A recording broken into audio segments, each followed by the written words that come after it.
Start with the great name of Allah, who is the King of Kings and Lord of Lords. In this video, I'm going to discuss about coordination complex. But before going to explain coordination complex, let me define you what is coordination chemistry.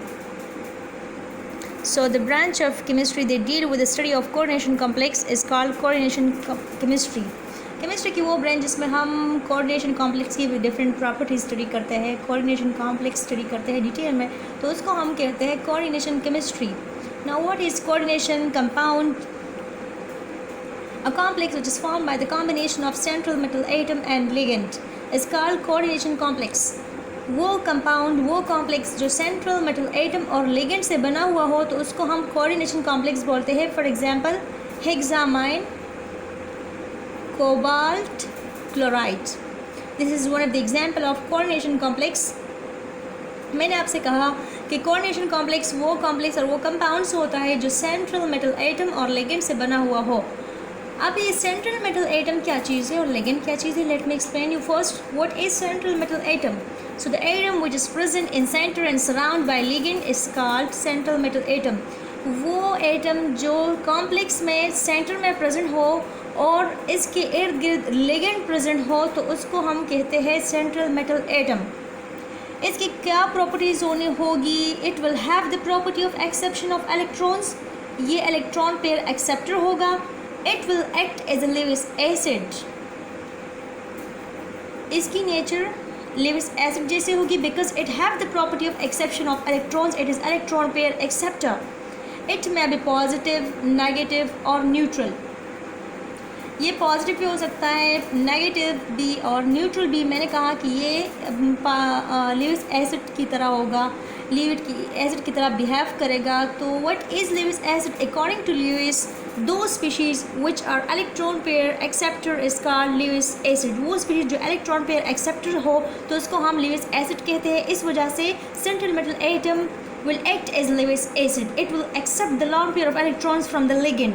The second one topic is what is ligand. So any species that may be positive, negative, that may be negative, neutral or even positive but has the property of donation of electron to the central metal atom is called ligand. वो complex, वो species जो या तो positive हो या negative हो, neutral हो या पॉजिटिव हो, लेकिन उसकी ये प्रॉपर्टी हो कि वो इलेक्ट्रॉन डोनेट करता हो सेंट्रल मेटल एटम को, तो इसको हम लिगेंड कहते हैं. अब it will act as Lewis base. इसकी नेचर लेविस बेस की तरह होगी. कैसे? अकॉर्डिंग टू लेविस, दो species which are electron pair donor is called Lewis base. वो स्पीशीज़ जो इलेक्ट्रॉन पेयर डोनर हो, जो इलेक्ट्रॉन डोनेट करता हो, those species which have the capability of donation of electrons, so such species is termed as Lewis base. In this case the ligand act as Lewis base. Okay, so from the above discussion that the central metal atom act as a Lewis acid and the ligand act as a Lewis base, we conclude that a complex we may define the coordination complex as a complex which is formed by the combination of Lewis acid and Lewis base is called coordination complex.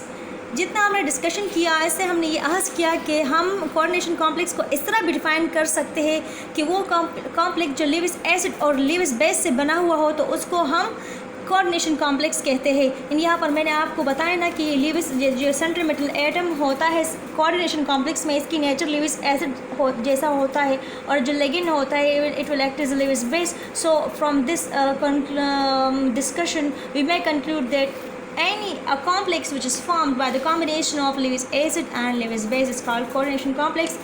Another terminology is going to be studied here. So what is coordination number? Coordination complex में एक नई terminology मिलती है जो कि है coordination number. The number of bonds form between central metal atom and ligand is called coordination number. Coordination complex में जो सेंट्रल मेटल एटम और लिगेंड के बीच जितने बॉन्ड्स बने हुए हो तो उसको हम कहते हैं कोऑर्डिनेशन नंबर. यहाँ पर ये है cobalt. Cobalt is central metal atom CMa and the ammonia which is called amine. These all are all ammonia, all amines are ligands. So counts 1 2 3 4 5 6 6 ammonia are attached to the cobalt and shows 6 coordination number. 6 coordination number. 6 coordination number. यानी complex में central metal atom और ligand के बीच जितने भी bonds बने हो तो उसको हम कोऑर्डिनेशन नंबर कहते हैं. यहाँ पर एग्जांपल के थ्रू मैंने आपको समझाया भी. So coordination number may be define is the number of ligand directly attached to central metal atom is called coordination number. या कोऑर्डिनेशन नंबर को हम इस तरह भी डिफाइन कर सकते हैं कि सेंट्रल मेटल एटम के साथ जितनी भी लिगेंड्स अटैच हो, 2 हो, 4 हो, 6 हो, जितने भी लिगेंड्स अटैच हो उस नंबर ऑफ लिगेंड्स को हम कोऑर्डिनेशन नंबर कहते हैं. ठीक है जी. Now what is coordination sphere? So a square bracket that enclose the coordination complex is called coordination sphere. वो ब्रैकेट स्क्वायर ब्रैकेट जो कि कोऑर्डिनेशन कॉम्प्लेक्स को enclose कर रहा हो, जो कि जिसमें कोऑर्डिनेशन कॉम्प्लेक्स enclose किया हुआ हो, तो उसको हम कहते हैं कोऑर्डिनेशन स्फीयर. ठीक है जी. ये स्क्वायर ब्रैकेट होता है और इसके अंदर ही हमारा कोऑर्डिनेशन कॉम्प्लेक्स होता है. आप यहाँ पर एग्जाम्पल के थ्रू आप यहाँ पर देखें कि क्या है.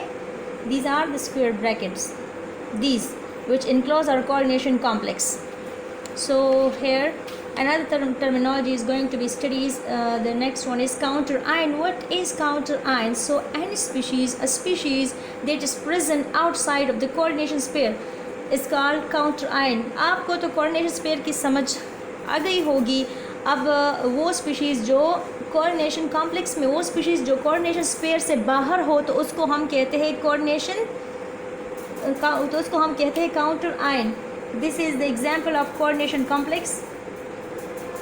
Here in this complex the water molecules are ligand, acting as a ligand. This chloride is also acting as a ligand.